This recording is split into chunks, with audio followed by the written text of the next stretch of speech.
You're watching the KOAM Morning News on Fox 14. Coming up, the Joplin Fire Department releases the cause of the fire that happened at the old Joplin Carnegie Library. We've got the sun hidden by some high clouds, but it is still going to be, as that says, way too hot. We'll break it all down in the Skywatch Weather Center. And if you're hangry, science can now back you up as to why. All that and more coming up. The four states' most watched news starts now. Thanks for joining us for the KOAM Morning News on Fox 14. I'm Tanya Bach. A vehicle strikes a cyclist in an early morning crash. We've got breaking news for you this morning, and according to the Joplin Police Department, this crash occurred just after 2 o'clock when a Newton County Sheriff's Deputy Tahoe collided with a motorized bicycle. Now, we're told both were traveling eastbound. The bicycle operator was transported to an area hospital. His condition is unknown. Authorities anticipated the roadway to be clear for the morning rush hour traffic. And we'll have updates as this story as it becomes available on our website at KOAMnewsnow.com. Joplin Fire Department says last week's fire at the old Carnegie Library building was set intentionally. Authorities say the fire started around 5 in the morning on June 30th. The building has significant damage in the basement, along with fire and smoke damage to the upper 3 floors. And now investigators have determined it was arson. JPD released these surveillance images of a suspect on a bike. They're asking for the public's help identifying this person. During the summer, kids like to go out and play, but during the intense heat, that can come with safety risk. As the temperatures rise, even the plastic surfaces can get extremely hot. Pittsburgh mother is warning others after her daughter was burned on a plastic slide at Schlanger Park. City of Pittsburgh is placing stickers on the slides warning about the potential heat. One of the things the city can do, and we're planning to do, is install some signage just to remind folks to check the play equipment, especially if it's right in the sun, before they let their kids play on it, because it can absorb that heat and potentially be hazardous. City says they used to have warning signs up, but those signs were vandalized. City of Joplin is receiving federal funding for its streetscaping project along Main Street from 8th to 15th. The project has been in the works for some time now, with this stretch of Main being the last needing upgrade. City Manager Nick Edwards says the fund will help with repairing curbs, benches, and trash cans in order to keep the city safe and clean. It helps with our curbs, it helps with our sidewalks, helps improve our lighting and beautification of the area, but there are bigger positives than just the physical upgrades. Wherever cities are making investment, usually other investment follows, and so it can help spur economic development, help spur growth, and it's possible that the city will see a resurgence in business activity on that section of Main. Federal funds are expected to cover about half the cost of the project, with the city needing to cover the other half. Jasper County Sheriff's Office celebrates the retirement of a fellow officer. K9 Holly started her career in 2015. Over the past 8 years, she's been deployed 665 times, has made 183 arrests, and located more than 240 in illegal narcotics. Along with all her hard work, she's conducted numerous public demonstrations. Holly will enjoy her retirement and remain with her handler, Corporal George Datum. People might give us a hard time, but when the dog comes out, they know it's business because the dogs don't play, but they do listen to their handlers, but they mean business, and that's their job, and they know that. Now, get this. Holly's full name is Doc Holliday Von Raleigh Molly. It's fitting for an officer to have a name of Doc Holliday. I like that. She's retiring at the age of 9 after serving 8 years on the force. A local church gives families a night of fun. Celebration Church in Joplin hosted Water Wars. The event features food and water games. We have new people coming every night, which is great. People just really enjoy getting together, mostly for the food. But it's a great time for people to talk, where normally everything is so rushed that they don't have time to do that. Celebration Church has more events planned for next week. Google honors the memory of barrier-breaking comedian Charlie Hill on what would have been his 71st birthday. Hill was a Native American who belonged to the Oneida Nation, and during the 1970s he got involved in stand-up and eventually made a name for himself at the renowned Comedy Store in California. As a 26-year-old, he became the first Native American comedian to perform on television in the U.S. when he appeared on the Richard Pryor Show in 1977. He refused to portray any racial stereotypes of his Native American heritage. Hill died of lymphoma in 2013. He was 62 years old. Hill's image was Wednesday's Google Doodle. I wondered about that. It was drawn by an Indigenous artist from Thames, an Oneida Nation in Canada. That's certainly an impressive honor for anybody, and especially for an Indigenous person. And that's the thing too, is what I like is what you read, is that he didn't portray the racial stereotypes. I think it's important to make sure you step away from those, because if you're doing it and you're portraying your own racial stereotype in comedy, then people see that and they think it's acceptable because exactly you're doing it, so you must be okay with it. So it's important to make sure you stick just right to the comedy, and that's exactly what he did. So a lot of comedians don't follow that code, though. No, not at all. No, they don't. They do not at all. But it was great that he did. So. Temperatures are going to warm up, but first I want to take a moment. Remember, we talked about some of our northern counties may see some scattered showers and thunderstorms. Well, let's take a look here, because there they are, north of Nevada, around Butler and Deer Creek. Even a few little flashes of lightning taking place here and there. Nothing severe expected out of these, maybe a pinch on the strong side, but just some good old thunderstorms. Unfortunately, they're not really going to do much for the rest of us as we go through the rest of the day. Some scattered storms, as we're seeing this morning. We may see some more later, and we may see some more again tomorrow as we get a cold front that's going to start to come through the area, and it's eventually going to bring us some lower humidity, and that's going to be wonderful just in time for the summer heat to return next week. But next week's a story in itself. Right now, sun's rising. It's starting to look good. Some high clouds out there. 80 is where we sit. Feels like 83 degrees. Rest of the 4 states sitting in the upper 70s to some 80-degree readings as you head into southwest Missouri. Today, most of us heading into the upper 90s to lower 100s under mostly sunny skies, except for those of you who may see an isolated storm or two. As we head into the overnight, it's going to, not really cool off. It's going to stay warm. It's going to stay mild. Lower 80s, upper 70s as we start the day tomorrow. Future track does show as we head through the day today, we are still going to heat up. That's why we have that excessive heat warning that is in effect until midnight tonight, because in addition to the high temperatures, we have heat index values pushing 110 degrees again. Some scattered to isolated storms tomorrow morning as well on that future feels like. Again, today we're going to be pushing 110. 7-day forecast, we still have an alert day today because of that excessive heat warning. Cold front comes through, drops temperatures a little bit, drops humidity, so it's not so miserable. Then it starts to warm back up again, and check out Wednesday as we head into the middle of next week. Maybe some more shower and thunderstorm chances and a little relief from the heat. So we'll just have to keep an eye on it, and we'll keep an eye on these storms this morning, but it shouldn't be anything you need to worry about just yet. But if you are under one of them, it probably feels pretty nice this morning, considering everyone else sitting in the upper 70s to lower 80s this early in the morning. So as long as the rain comes down, isn't as hot as the temperatures outside. Exactly. Unfortunately, since they're coming down this morning, that's going to let the sun come out later, and it may be a pinch more muggy in our northern counties once this rain clears out. Oh, that's nothing to look forward to. No, so enjoy the rain while you've got it, Butler.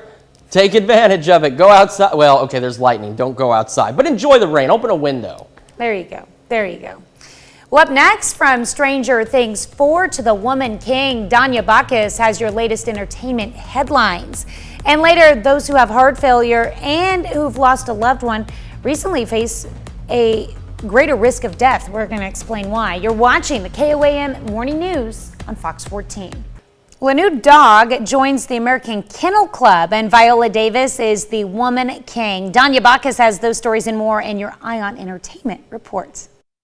Jurors found 32-year-old Eric Holder Jr. guilty of first-degree murder for the shooting death of rapper Nipsey Hussle. Hussle was killed outside a clothing store he owned in Los Angeles in March of 2019. He was 33. Holder could face life in prison. Viola Davis stars as the most exceptional female warrior to ever live in the film The Woman King. We are the homie! Inspired by true events, The Woman King follows the epic journey of Davis's character, General Nanesca, as she trains the next generation of female warriors and readies them to defend their African kingdom against colonial conquerors. The Woman King storms into theaters in September. 3 friends find themselves accused of murder in the film Amsterdam. We formed a pact, and we swore to protect each other, no matter what. Christian Bale, Margot Robbie, and John David Washington lead an all-star cast in the whodunit thriller. Hello. Got a dead white man in a box. Chris Rock, Robert De Niro, and Taylor Swift also make appearances. Amsterdam arrives in theaters in November. Bracco Italiano is the newest addition to the American Kennel Club.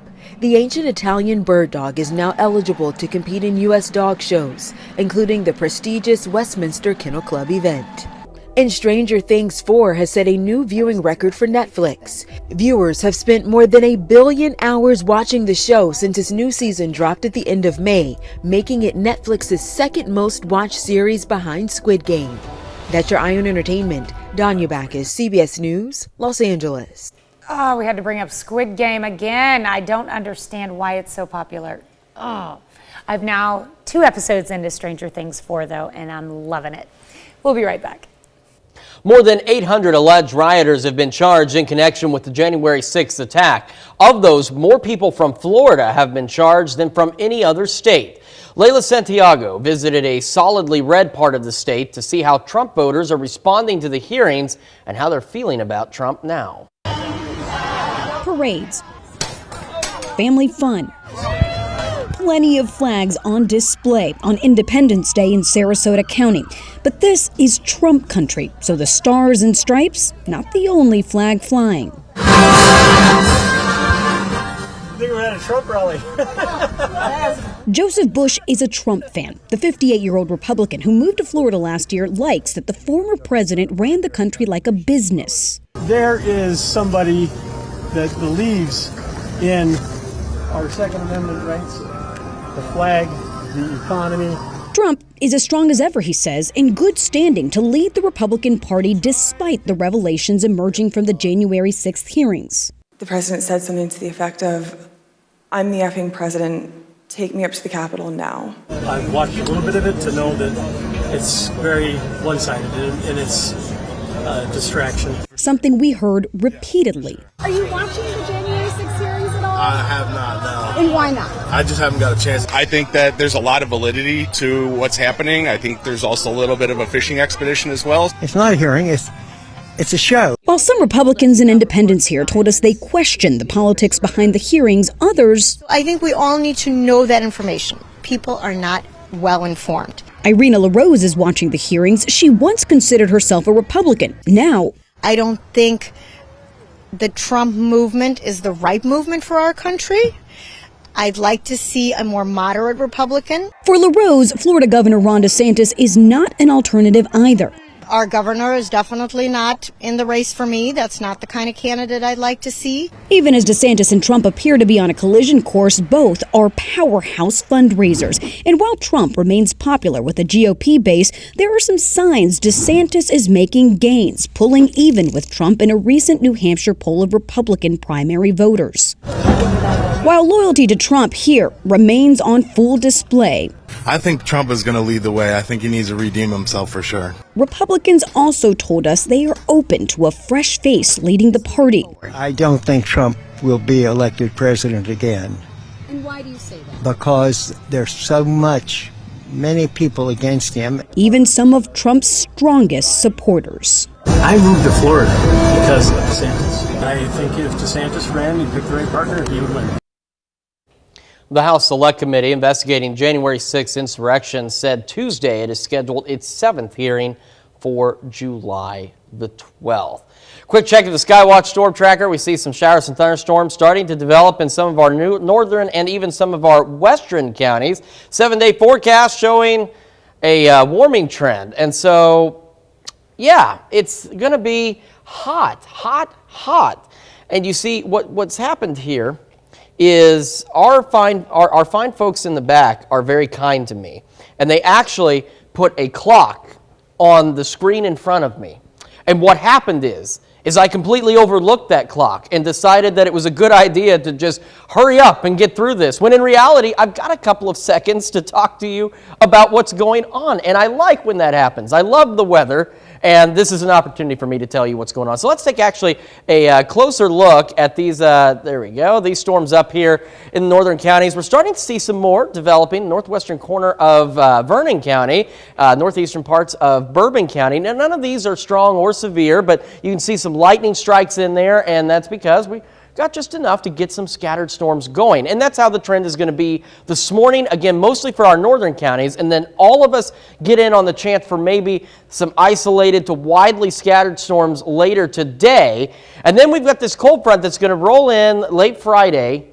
And what it's going to do is it's going to start to lower the temperatures a little bit and the humidity before the summer heat returns again. Let's take a look. This 7th and range line, sun is obscured slightly by some thinly veiled clouds in the sky above the city of Joplin. 80 is where it sits. 83 is what it feels like. Dew point is up there. Humidity up there as well. And most of us sitting into the upper 70s to some 80-degree readings across the board. As we head through the day, quick reminder, excessive heat warning runs until midnight tonight, and that's because we're going to see temperatures getting into the upper 90s to lower 100s, and in addition, we're going to see heat index values reaching around 110 again today. In fact, that's actually going to repeat tomorrow. Tonight, getting into the lower 80s to upper 70s as we start our Friday off, heading into the future. So you can see some of these clouds. It's not going to be nearly socked in like this, but we will see some cloud cover, some scattered thunderstorms trying to develop. Not a lot happening with that. As we head into Friday, though, the cold front starts to bring in a bit more, a slightly better chance of some widely scattered showers and thunderstorms, but most of us will stay dry. But check out the temperature, 86 to start the day in Carthage, where right now, that's where we're almost starting the day, and that's at 9 a.m. It's still going to heat up. Clouds clear out, everything gets through. The wind does shift in from the north, but temperature is still soaring up into the upper 90s to near 100 degrees, which means heat indices today in the mid 100 range, and that's what's going to happen tomorrow as well as we head into the afternoon, pushing the lower to mid 100s, which is a couple of 3 degrees cooler than what it has been. Alert day is still in effect for today because of that excessive heat warning. Once the cold front comes through, check out Saturday. It gets a little better. Warming up Sunday, but humidity still expected to be low. It will increase, and then we have another system that'll bring us a shot for showers and thunderstorms by the middle of next week. We've got more of the KOAM Morning News on Fox 14 right after this. Health Watch this morning. If you've ever felt hangry, which I know I have, now there's a scientific explanation. Michael George has the day's top health story. It turns out there's actual science behind feeling hangry when you haven't eaten in a while. A study by Anglia Ruskin University tracked participants' hunger and mood over 3 weeks. They found hunger leads to stronger feelings of anger and irritability and lower overall levels of pleasure. An underactive thyroid can increase the risk of dementia. That's what a study by the American Academy of Neurology found. People over 65 with hypothyroidism had an 80% higher chance of dementia than elderly people with normal thyroid function. An overactive thyroid or hyperthyroidism was not found to increase the risk of dementia. Heart failure patients who recently lost a loved one face a greater risk of death. The American College of Cardiology found that broken heart syndrome is a real phenomenon, especially among heart patients who lost a spouse or partner. The greatest risk was during the first week after losing a loved one. Those are some of the day's top health stories. Michael George, CBS News, New York. Well, aside from weather, we've got a wave of macaroni coming in because, well, barbecue may be summer's favorite food. Thursday, macaroni. Look at that. Doesn't that look delicious? Thursday, macaroni is the start. It's the National Macaroni Day. Look at this deliciousness. It's observed every year on July the 7th, and it's not just macaroni and cheese, but all macaroni, even though, look at this too, macaroni and cheese itself is pretty good. That means macaroni salad, macaroni casserole, and even just plain old macaroni with salt and melted butter, and I think I've done that once or twice. So it sounds delicious, right? So save a spot at the table for what just may be America's favorite noodle. Look at that. My goodness. That's all we can just talk about macaroni all morning, couldn't we? We could, but unfortunately, I know we do need to talk about the weather as well. Even though some of us really don't like hearing this broken record of temperatures, we do have to repeat it. So I want to take a look. So let me back out of the way. We have some showers and thunderstorms developing in our western counties, and this is stemming off some storms that were off to the north. So we're going to take a quick look in, and okay. I've been trying to change the button on this where it doesn't zoom in, and it finally changed. I wasn't expecting it to do that. So we do have some showers and thunderstorms beginning to develop. Nothing strong or severe, but there are some lightning strikes out there. That's all stemming off from what's going on up in northern Missouri. Take a look at that action. Unfortunately, those storms that we saw, that's going to be about it. We've got these ones up to our north. We may see some additional scattered to maybe storms later today. Then we've got a cold front that's going to make its way in here on Friday. And while it doesn't do much for temperatures overall, it is going to reduce the humidity just a little bit, just in time for some summer heat to return. So let's go ahead and talk about that. Sun is up. It's a beautiful day in the neighborhood. 80 degrees. It feels like 83. It's a beautiful day if you're indoors in the neighborhood. All of us starting off in the upper 70s to some 80-degree readings on the board. So through the day, we're going to hit a high into the lower 100s, upper 90s for most of us. That's why we have that excessive heat warning, which does continue until midnight tonight. And then it's going to cool off, kind of. Yes, 86 by 11, 81 at 2 a.m. starting the day tomorrow in the upper 70s. On the 7-day forecast, let me press, there are so many buttons. I just want to tell you, there's so many buttons on this thing. Extended forecast does show cold front comes in. It drops temperatures. Even though it warms up Sunday, humidity will be low before it starts to warm up again with more storm chances by the middle of next week. We've got more of the KOAM Morning News on Fox 14 right after this. The 4 states' most watched news starts now. Welcome back to the KOAM Morning News on Fox 14. It's currently 7:31. Let's take a look at today's top stories. There's new and startling information regarding the mass shooting at a grade school in Uvalde, Texas. It left 21 people dead, most of them children who were set to graduate days later. Janet Chameleon reports on a series of missed opportunities and lapses in judgment. Tonight, never before disclosed information. A Uvalde police officer had the gunman in his sights outside before the shooter entered the school and asked a supervisor for permission to shoot, but never received it. There was no requirement for that officer to ask for permission to shoot. If he felt that that person was a threat to him, to the officer, or to others, the Texas Penal Code allows them to use deadly force to try to stop that person.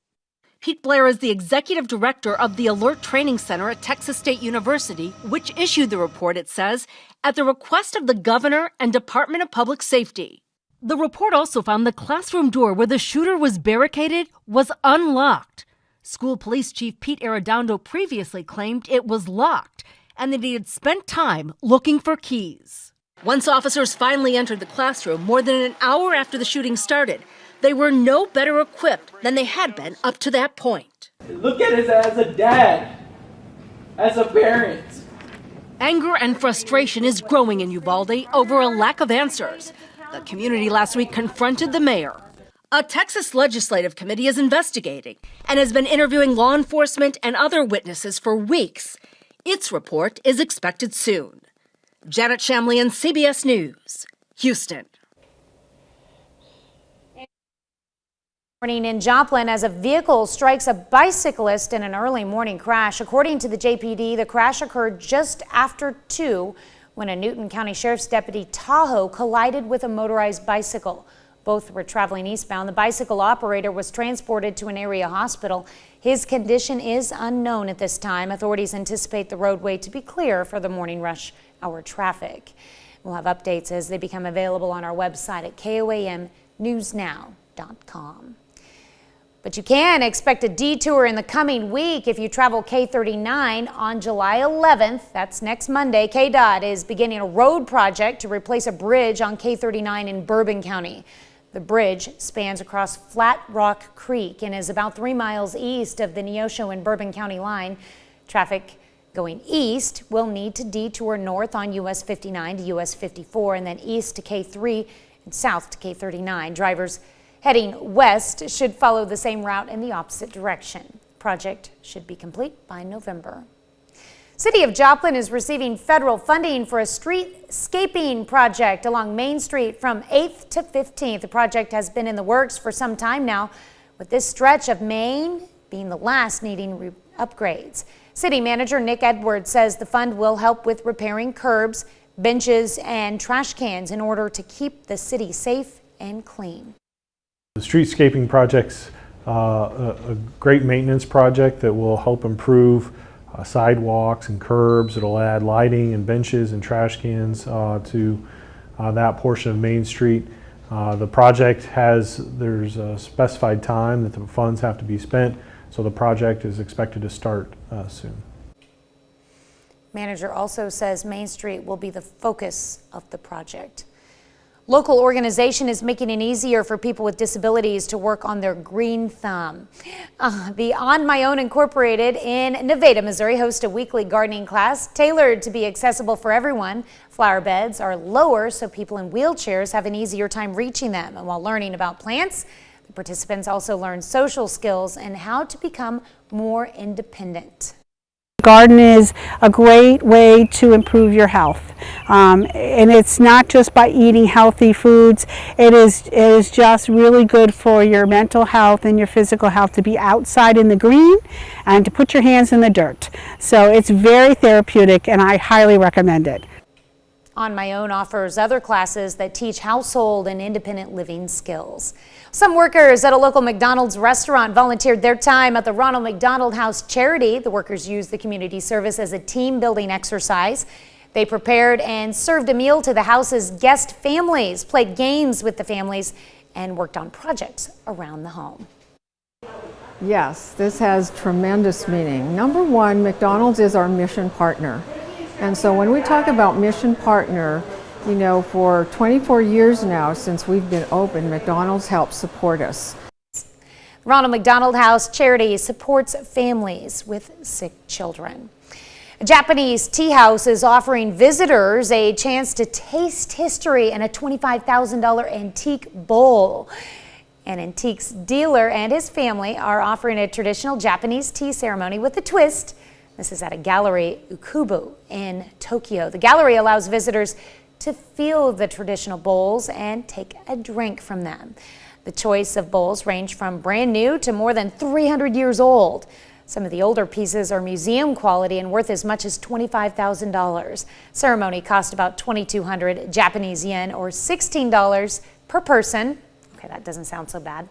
The gallery does take reservations. I'd be so afraid that I'd drop one of these like 300-year-old bowls. Yeah, but here's the thing. You know that whatever you're getting out of those 300-year-old bowls is going to taste amazing. Oh, I know. I mean, that's why the bowl's been around for 300 years, because it's an amazing bowl. Do you have to sign a waiver saying if you break it, you buy it?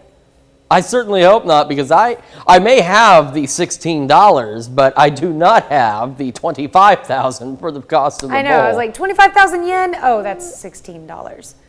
But maybe it translates to $25,000 once you break it. Yeah, probably. Yeah, it's going to be pricey. It's going to be a pricey bowl experience one way or the other. Quick check of the Skywatch storm tracker. We are watching some pop-up showers out in our western counties, and more so some thunderstorm activity up here. There we go. Now it's back to zoom.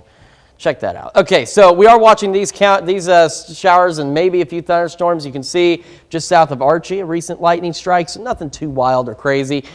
These are going to clear out, and then it's going to start to warm up yet again, and then we'll have an opportunity for some isolated storms again later this afternoon. Cold front comes in tomorrow, which will lower the temperatures a bit and lower the humidity, and then temperatures are going to climb again. Right now in Joplin, we are sitting at 80 degrees. Excuse me, it feels like 83. Temperatures across the area sitting in the same. We're in the upper 70s, lower 80s. Those temperatures are going to continue to climb, which is why we have an excessive heat warning for today, which makes today an alert day. Highs in the lower 100s for most of us. Again, warm tomorrow. Heat indices in the 105 degree range for that cold front cools it off a bit. Warms up again, then more scattered shower and thunderstorm chances a little later down the road. So, yeah, definitely keeping an eye on all of that. We've got more news when we come back.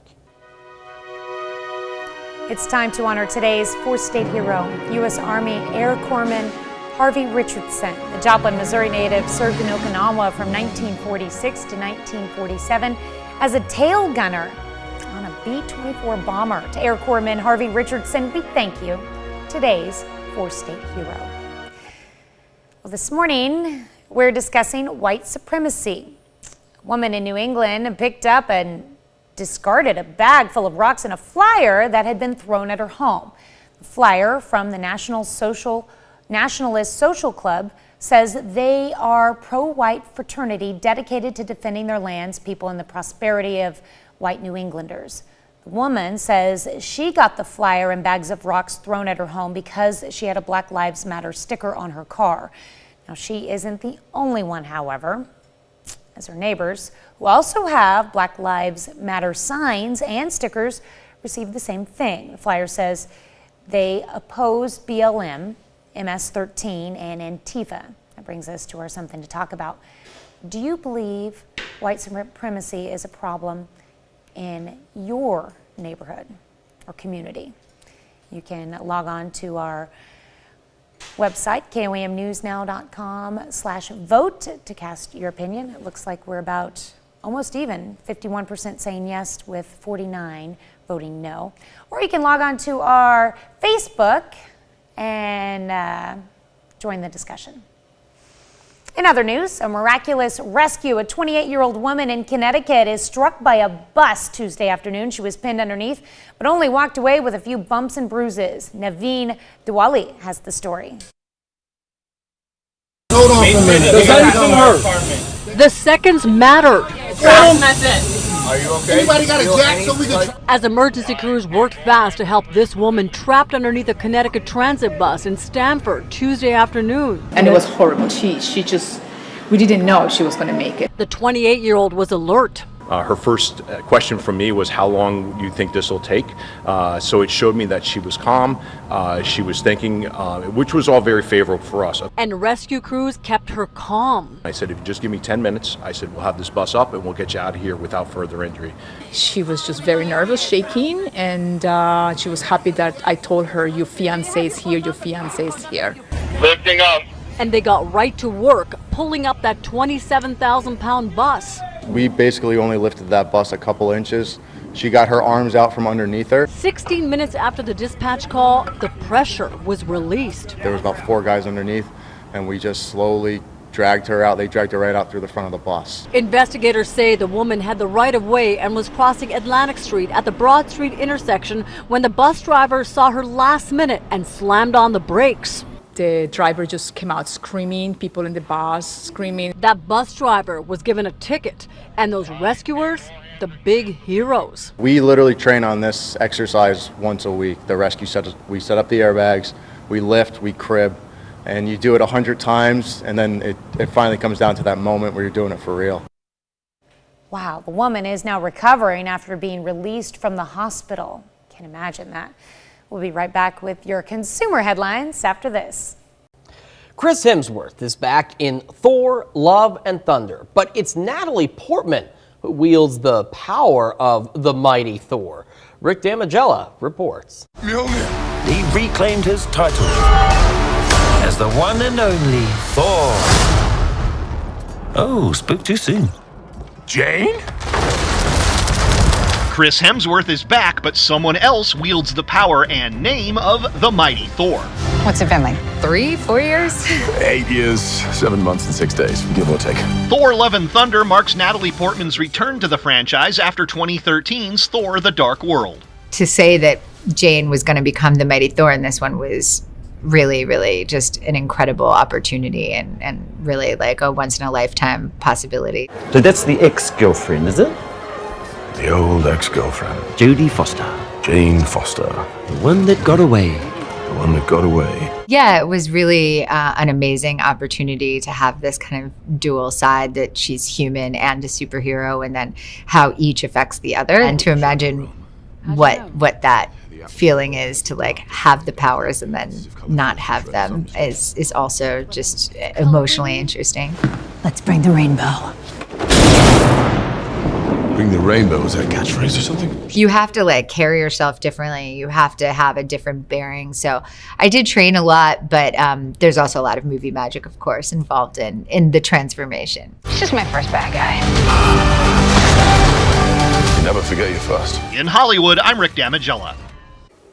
To say there's a very good reason in the movie why Jane Foster has the power of Thor, but no spoilers. You have to go see it for yourself. Thor: Love and Thunder strikes theaters tomorrow. And speaking of strikes, got some lightning strikes out there. We got a few showers and thunderstorms popping up across the area. We got some over here in southeast Kansas, just northwest of Chanute. And then we've got these up here around Butler. And then if we can get in here, we've got a nice little storm that's kind of developed right on top of Nevada. No lightning strikes with it, at least not on the radar detection. No strong or severe storms are expected out of this right now, but we do have that scattered storm chance through the morning. And then all of us get in on an isolated storm chance later today, but hence isolated. Most of us are going to stay dry. 7th and range line is looking pretty good. Still some high clouds out there. 80 is where we sit. 83 is what it feels like. Most of us, again, still right now sitting in the upper 70s to the 80-degree range. Over the course of today, we do have that excessive heat advisory until midnight. It's because we're going to reach highs in the upper 90s to lower 100s. And tonight, by the way, heat index values pushing 110. Getting into the lower 80s overnight and starting our day in the upper 70s. We've got more of the KOAM Morning News on Fox 14 right after this.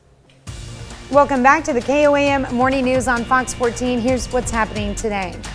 The suspect accused of carrying out an attack on a July 4th parade in Highland Park, Illinois, showed no emotion as he made his first court appearance, charged with 7 counts of first-degree murder.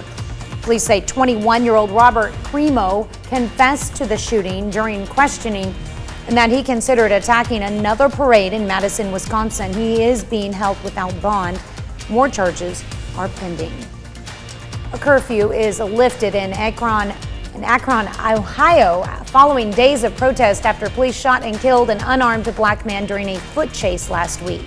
Medical examiner says 25-year-old Jayland Walker had 60 bullet wounds in his body. 8 police officers are on paid administrative leave. And former Minneapolis police officer Derek Chauvin will be sentenced later today to 20 to 25 years in federal prison for violating George Floyd's civil rights. It's part of a plea deal. After Floyd died in police custody in May of 2020, Chauvin is already serving a 22.5-year sentence for his conviction on state charges. We are watching some scattered showers and thunderstorms over here in southeast Kansas, and we've got some better looking thunderstorms up here around Nevada and the Butler and Rich Hill area. Otherwise, we're going to stay pretty warm and dry for the most part, although an isolated storm can't be ruled out. Highs heading into the lower 100s, and we're going to make it back into the lower 80s and upper 70s as we head into tomorrow. And a quick reminder on that excessive heat warning, it does run until midnight tonight. Because of these high temperatures and because we've got heat index values pushing 110 today. Again. No fun. No, fun. not at all. Well, in case you missed it, the Lawnmower World Championships 2022 took place last week. Well, the weather was not so kind for the would-be Formula One racing drivers as driving conditions were tricky, slippery, and initially very bumpy. Basically not great for this grassroots motorsport. Yeah, you know I like puns. Various types of racing lawnmowers competing in different categories. The traditional lawnmower with a seat attached, more buggy-like mowers, and even a luxury-style miniature tractor. For obvious safety reasons, blades are removed, with all mowers competing on an even playing field as the machines are only allowed minor modifications. I mean, One being the speed. I get the safety concerns, but doesn't having the blades left on there, you know, make it all the more fun? I don't know. I think they should have to mow as they race. They should. See, and that results in leaving the blades on there too. All right, thank you so much for letting us put the good in your morning. We'll be back here with more news and weather at noon. Have a great morning and an even better day.